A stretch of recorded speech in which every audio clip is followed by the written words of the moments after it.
I was standing here exactly like this. And they shot you with this. I was like that. And they shot you with a plastic bullet. In the knee. They didn't believe you. Oh, look, it made a hole right through my shorts, too. Oh, fuck, dude, that is going to be bumping tomorrow. There, to the best of my knowledge, has been no use of other use of force options like rubber bullets. I'm aware that that's been twittered by a number of people, but that, like much of the information being put out by these anarchists, is misinformation in order to mislead the public and the media. With respect, Chief, I got an email from a political operative with a picture of one of these bullets on the street. So could it be that they're being used without your knowledge? No, I would be advised if those devices were being used. I have been at headquarters all day, and I have been in contact with the incident commanders. The use of those devices. Now, I'm aware that those devices are deployed on the street, but I have not been advised that any such device has been fired at any individual.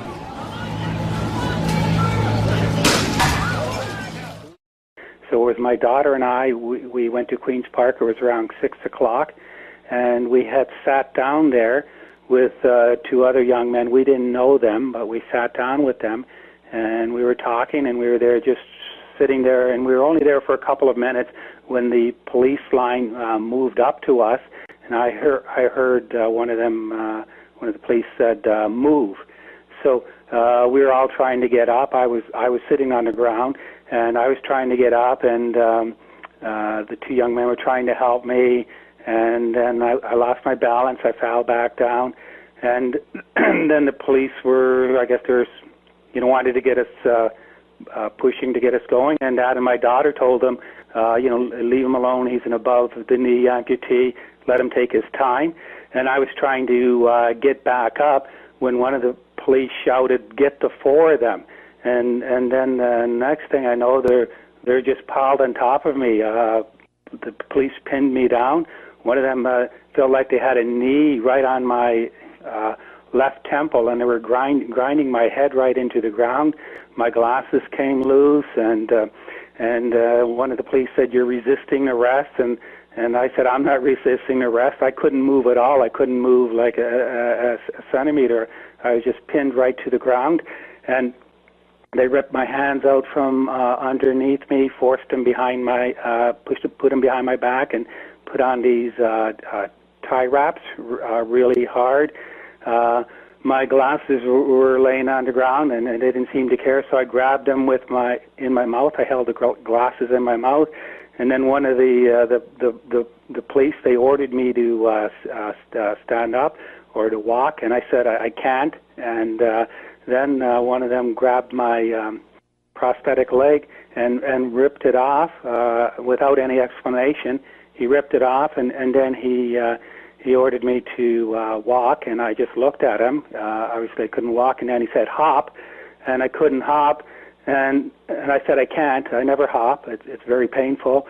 So that's when he said, one of them said, "You asked for it," and then two of them grabbed me underneath my arms and started dragging me away across the pavement, and my elbows were digging right into the pavement, and I was screaming at the time, and I was still trying to hang on to my glasses in my mouth. And so they dragged me, I don't know how far, but they dragged me a bit of a ways. And then they dropped me, and some other police came up, and they hoisted me into the air. They picked me right up, and it was sort of the same routine. They were hitting me. They were accusing me of resisting arrest. One of them, they were saying I was a spitter, that I had a weapon, and things like that. These were all untrue. I couldn't resist arrest. I couldn't do anything. But they dragged me to where they had their paddy vans or paddy wagons. They threw me on the ground. They did some more hitting and kicking me. So anyway, then they threw me into the van, and then I was taken to the detention center. John Prine's a constituent of mine. I know him. He's 57 years old. He works for Revenue Canada, for Pete's sakes. And he's an amputee. He lost his leg in a farming accident 17 years ago. He was sitting on the lawns at Queen's Park, which so many people had believed was sort of a safe zone. Not safe to commit crimes, but safe to be removed from any of the fray that was going on out there. And he was attacked by police officers, arrested, handcuffed, had his prosthesis torn off his leg. I guess I'm just shocked, still shocked about the whole thing, and we need a public inquiry to clear the air on this. I was protesting amongst other people, and I was swarmed by riot police who then threw me on the ground. One of the riot police had put their foot on my head to push my head down and informed me that I was resisting arrest when I wasn't. At this time, I had already said to them, "I'm not resisting arrest, please don't hurt me." There was a number of riot police that were taking my bag off of me. Someone kicked me, someone was holding my legs down. I had a few of them that were holding my arms, saying I was resisting arrest when I wasn't.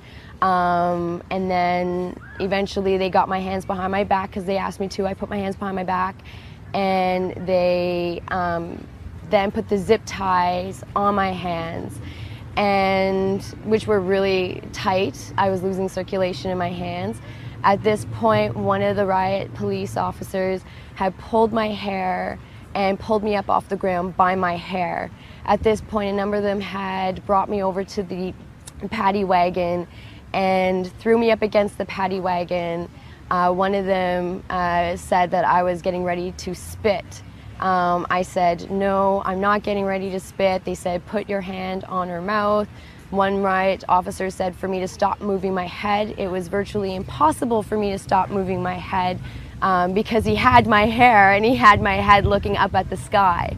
The other riot police officer then put his hand over my mouth, and I told him I wasn't going to spit. He told me to shut the fuck up. They kept saying that to me. They kept telling me to shut the fuck up.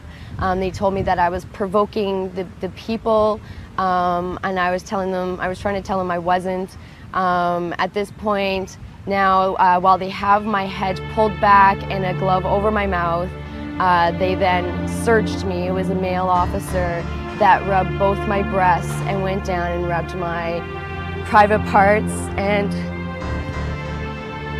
rubbed my other parts and all the way down my legs. And after that, they said that they asked me if I wanted my bandana cut off my hair. And I said yes, please. And so at this point, they were telling me not to move because they were going to cut the bandana from around my neck. At this point, I have already urinated myself because I was so scared. And now I'm thinking they have a knife and they're gonna have it around my neck and cut my bandana off my head.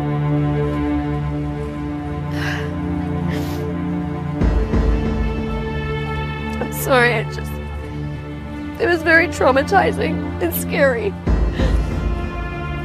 to experience that I have no rights and that I'm vulnerable as a woman, as a person.